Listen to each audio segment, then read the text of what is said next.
Dear students, start करते हैं chapter quality control का थर्ड पार्ट। लास्ट वीडियो में हमने एसक्यूसी के 4 मेथड्स पढ़े थे। Frequency distribution, control charts, sampling inspection और स्पेशल मेथड। इस टॉपिक में, इस वीडियो के इस पार्ट में हम फ्रीक्वेंसी डिस्ट्रीब्यूशन के बारे में पढ़ेंगे। फ्रीक्वेंसी डिस्ट्रीब्यूशन की यदि बात करें तो हम क्या बात करते हैं कि यदि जो हमने डेटा कलेक्ट किया है और उस डेटा का कलेक्शन इस प्रकार का है कि उसमें एक ही माप बार बार घटित होती है, तो इस प्रकार के तालिकाबद्ध आंकड़ों के संकलन, डेटा कलेक्शन को फ्रीक्वेंसी डिस्ट्रीब्यूशन कहा जाता है। मतलब क्या है कहने का कि यदि आप ऐसे मानिए कि सपोज आप कोई मशीनिंग कर रहे हैं किसी भी पार्ट की, तो उस मशीनिंग में सपोज आप लेथ मशीन पे किसी छड़ का निर्माण कर रहे हैं और आपने छड़ का जो डायामीटर रखना है वो हमारा 10 mm है, लेकिन जब हम उस छड़ का एक्चुअल में प्रोडक्शन करते हैं तो वो 10 mm हमें माप बार बार प्राप्त करना असंभव या फिर काफ़ी मुश्किल होता है। तो हमें क्या होता है कि हमें कई सारी मापें मिलती हैं। तो उन मापों में एक माप जैसे सपोज 9.9 है, तो वो माप हमें कितनी बार मिली है, तो हम क्या बोल रहे हैं कि एक माप कितनी बार घटित होती है। तो इस प्रकार उस माप को यदि आप एक सारणी बनाकर डेटा कलेक्शन करते हो तो वो किसके अंतर्गत आता है, वो फ्रीक्वेंसी डिस्ट्रीब्यूशन कहा जाता है। अब इसके स्टेप्स क्या हैं, देखिए फ्रीक्वेंसी डिस्ट्रीब्यूशन से जब हम किसी क्वालिटी को कंट्रोल करते हैं तो हमें 4 स्टेप्स मिलते हैं। पहला क्या है, collect the data inspected, means जो आपने छड़ बनाई है उसका इंस्पेक्शन करा और वहां पे जो छड़ की अलग अलग माप आई हैं तो आपने उस डेटा को कलेक्ट कर लिया। फिर उसके बाद क्या है, prepare the tally sheet. Prepare the tally sheet समझने के लिए आप इस तरीके से देखिए कि सपोज ये एक सारणी है, इस सारणी में हमने 100 मापें ली हैं और हमें क्या बनाना था, हमें जो छड़ बनानी थी उसका डायमीटर 10 mm रखना था। जो हमने छड़ बनाई है उसमें हमें 100 इंस्पेक्शन मिले, 100 हमने डायमेंशंस ली हैं और हम अब उन्हें इंस्पेक्ट करते हैं। तो हमने क्या बोलना है कि एक माप कितनी बार घटित हुई है, मीन्स 9.6 कितनी बार आया है, 9.7 कितनी बार आया है, 9.8 बार कितनी बार आया है। तो हम क्या करेंगे, इस टेबल में से उस माप को हम क्या करेंगे, काउंट करेंगे और काउंट करने के बाद में हम क्या करेंगे, एक टैली शीट बना देंगे। टैली शीट क्या है, टैली शीट ये है कि एक साइड में तो हम रखेंगे मापें कि कितनी मापें हैं। सपोज मिनिमम जो माप है वो हमारी 9.5 से 10.3 तक की हमें मेजरमेंट मिल रही है और दूसरी साइड में टैली शीट की हम लिखेंगे frequency. Frequency is the repeatability, कि एक मेजरमेंट या एक माप कितनी बार रिपीट हुई है इन पूरे 100 ऑब्जर्वेशन में। तो हमने क्या करा, अकॉर्डिंग टू देयर मेजरमेंट हमने उनकी फ्रीक्वेंसी को दूसरी साइड में रख दिया। जैसे आप देख रहे होंगे 9.7 कितने टाइम्स आया, 10 टाइम्स, 9.8 आया है 13 टाइम्स, 9.9 आया है 54 टाइम्स। अब दूसरा क्या करना है, प्रिपेयर द टैली शीट। हमने टैली शीट बना दी है। अब ये हमने क्या करा, टैली शीट बनाने के लिए सबसे पहले हमने माप ली, फ्रीक्वेंसी डिसाइड करी। अब टैली शीट बनाने के लिए क्या करते हैं, जैसे कि हमारे पास ये यूनिट्स होती हैं, टैली शीट में हम 5 नंबर्स को काउंट करते हैं। देखिए जैसे 9.1 1 बार आया था तो हम क्या करेंगे, टैली साइंस होते हैं, इसको 1 एक तरीके से बार से रिप्रेजेंट किया। जैसे 9.6 हमारा 3 टाइम्स फ्रीक्वेंसी उसकी 3 टाइम्स थी, तो वो कैसे आया है कि हमने 3 बार को यहाँ पर मेंशन किया।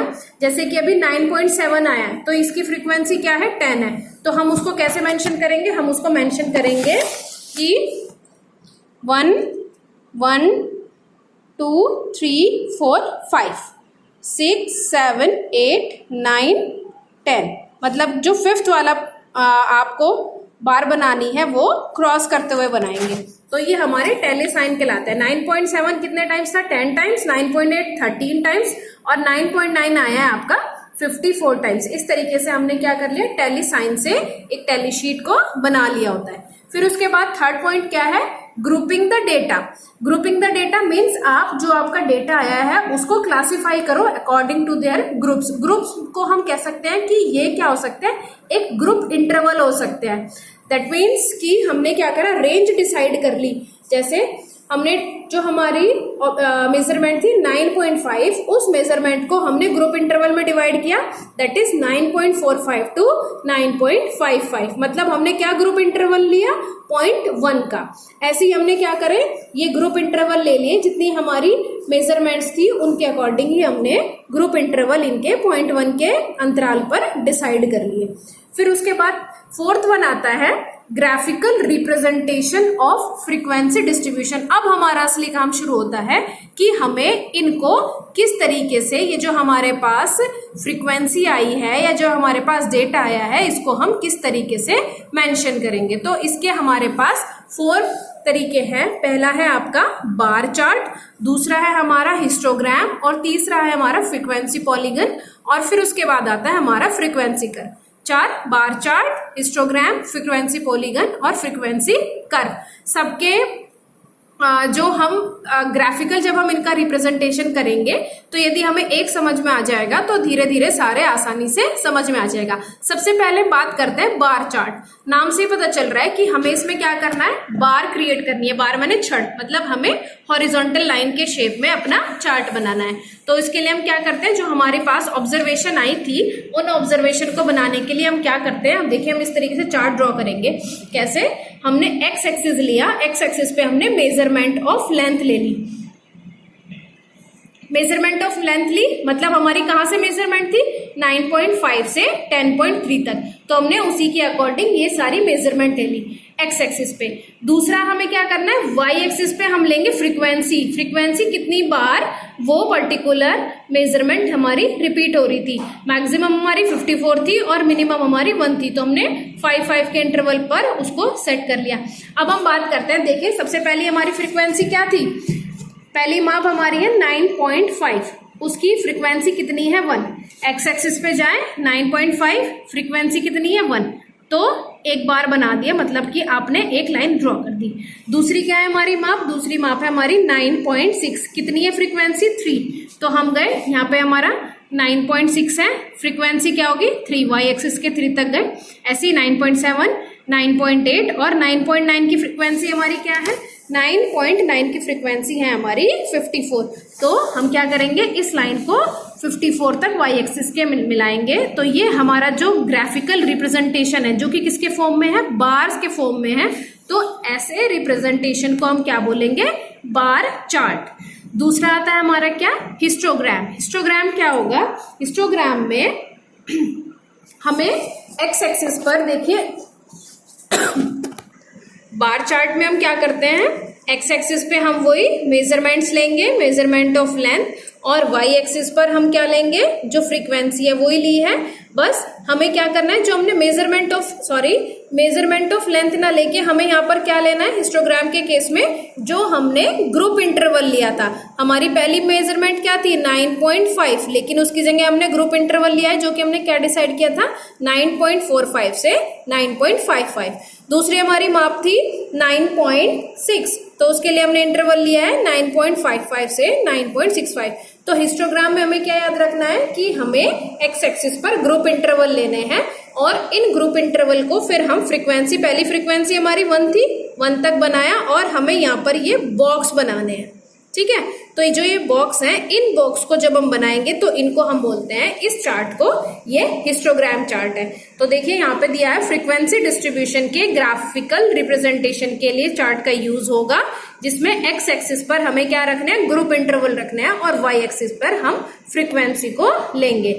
पहला बार चार्ट, बार मीन्स लाइन्स, और हिस्टोग्राम में हमारे आ जाएंगे ये इस तरीके से रेक्टेंगल्स। बात करते हैं तीसरे चार्ट की, जो कि है हमारा फ्रीक्वेंसी पॉलीगन। देखिए फ्रीक्वेंसी पॉलीगन बनाने के लिए हमें हिस्टोग्राम ही बनाना है। एक्स एक्सिस लिया, ग्रुप इंटरवल्स लिए, और वाई एक्सिस पे फ्रीक्वेंसी लिए, और जो आपने ये हिस्टोग्राम बनाया था हमें क्या करना है, उसका मिडिल पॉइंट आपने उसको डॉट कर देना है। हिस्टोग्राम के जितने भी हमारे ये आयत बने थे, तो इनके जो मिडल पॉइंट्स थे उनको डॉटेड करने के बाद अब हमें क्या करना है, स्केल से हम इनको ऐसे मिलाते हुए चले जाएंगे।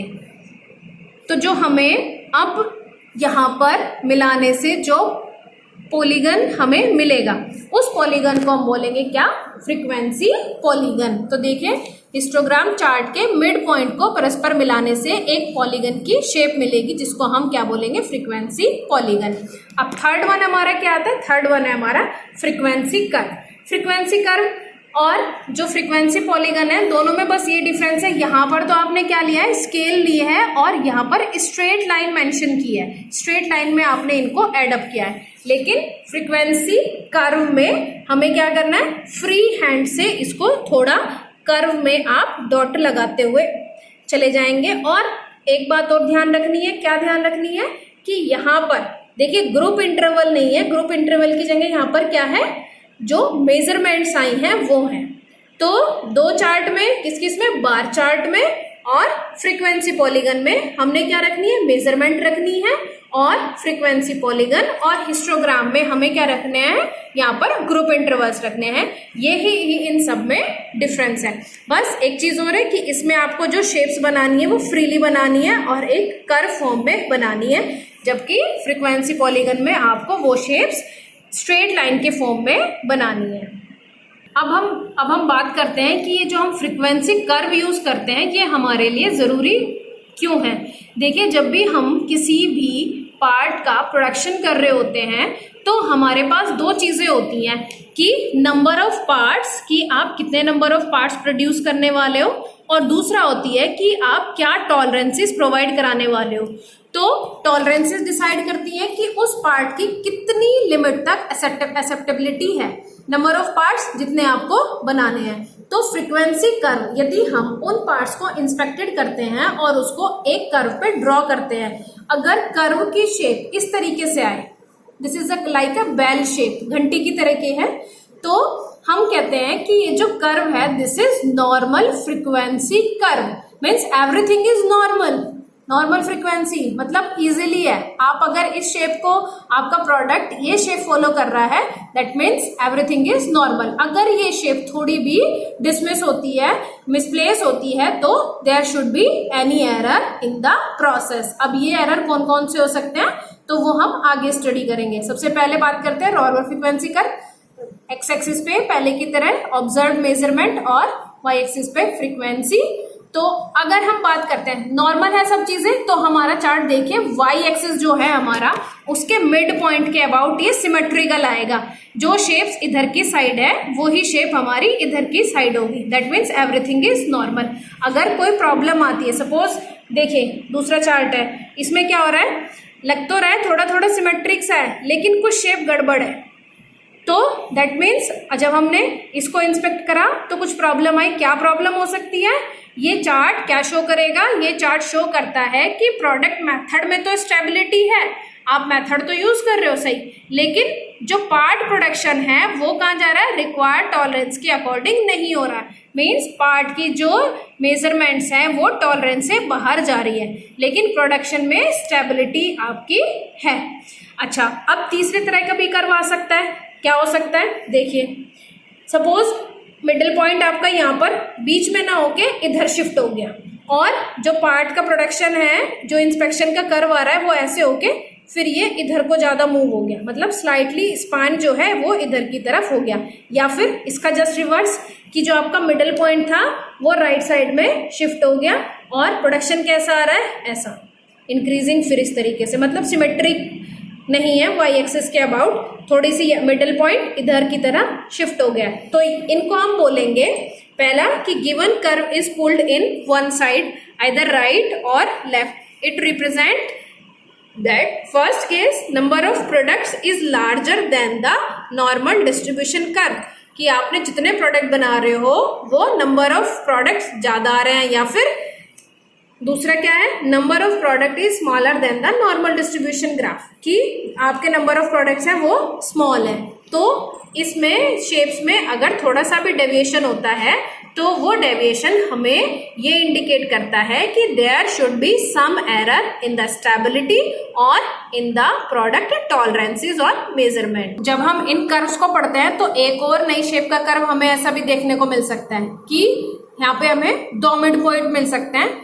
जैसे यहाँ से सिमेट्रिक होना था, लेकिन ये दो मिले हुए से प्रतीत होते हैं, जैसे कि एक पहाड़ बन गया। इसका मतलब क्या है? इसका मतलब ये है कि आपने जो प्रोडक्शन कर रहे हो उस प्रोडक्शन को आपने दो मशीनों से किया है और फिर उसको मिला दिया है, तो हमारी क्या है? सिमेट्रिसिटी सिमेट्रिकली नहीं रहा। तो दैट मीन्स ये क्या है? इस ग्राफ में दी गई शीट्स प्राप्त होते हैं तो फ्रीक्वेंसी डिस्ट्रीब्यूशन शो करता है कि या तो प्रोडक्शन दो सेपरेट मशीन पर करके उनको मिक्स कर दिया है या फिर प्रोडक्शन प्रोसेस में कोई भी स्टेबिलिटी नहीं है।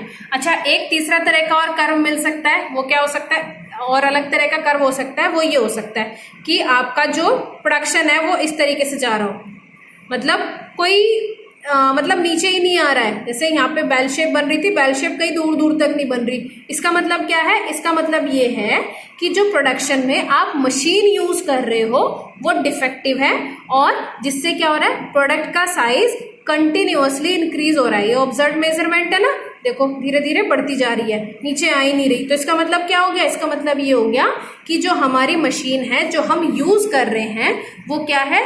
डिफेक्टिव है और जिस कारण से प्रोडक्ट का साइज रैपिडली इंक्रीज हो रहा है। ये हमारे क्या है? नॉर्मल फ्रीक्वेंसी कर्व है, जो कि शेप से हमें ये डिनोट करेंगे कि हमारा product with in specification produce हो रहा है या नहीं हो रहा है।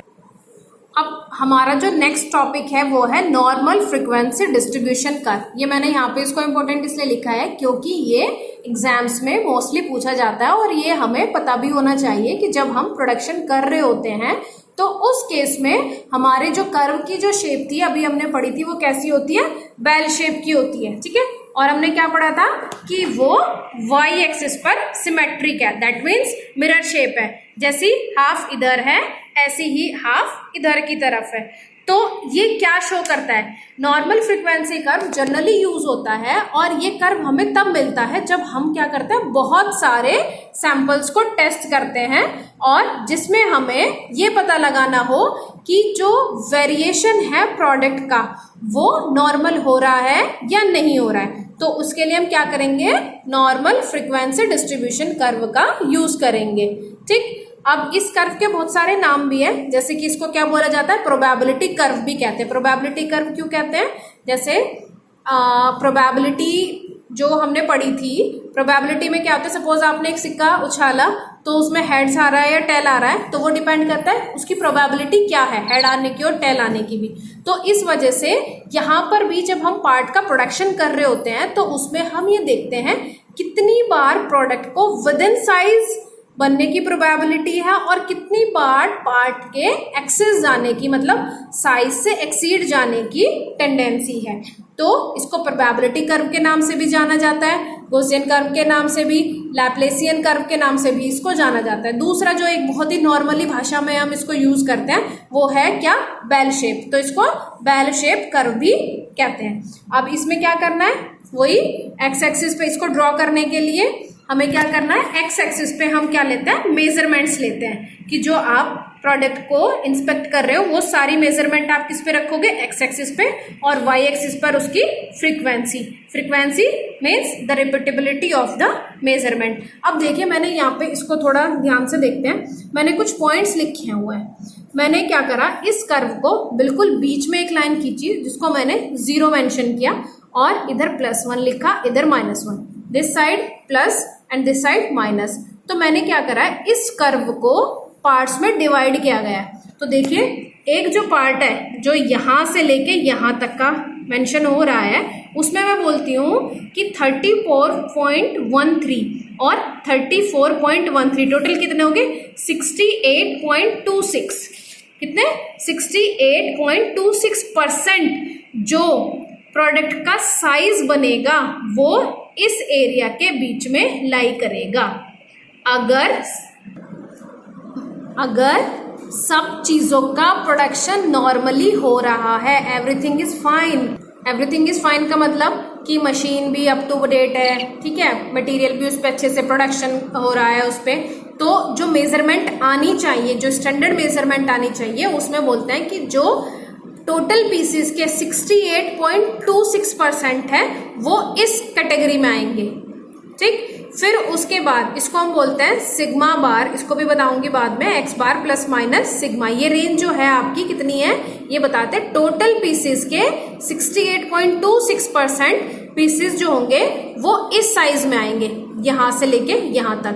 फिर इसके बाद देखिए एक इधर एरिया है 13.59, 13.5, मतलब टोटल कितना हो गया 19। इस पूरे को अगर मैं एरिया को मिलाऊं तो टोटल साइज है, टोटल पीसेस के 95.44% किसके अंदर आएंगे, साइज इस एरिया के अंदर आएंगे। फिर उसके बाद इधर कितना बचा 2.14, सेम इधर 2.14, तो क्या आ गया 99.27% साइज क्या होगा इतने एरिया के अंदर आपका लाई करेगा। इसको एग्जाम्पल से समझते हैं। एग्जाम्पल है हमारा, माना कि कोई मशीन किसी बेलनाकार छड़ का निर्माण कर रही है और वह अपने उत्पादन में normal frequency, normal distribution curve को रिप्रेजेंट करती है। तो सबसे पहले हम क्या करते हैं, उसके इंस्पेक्शन लेकर, नमूने लेकर सबसे पहले हम उनका माध्य निकालेंगे, क्या एक्स बार, नमूनों का माध्य। फिर उसके बाद हम स्टैंडर्ड डेविएशन को डिसाइड करते हैं कि इसका स्टैंडर्ड डेविएशन सपोज यहाँ पर हमने कंसीडर कर लिया सिग्मा है।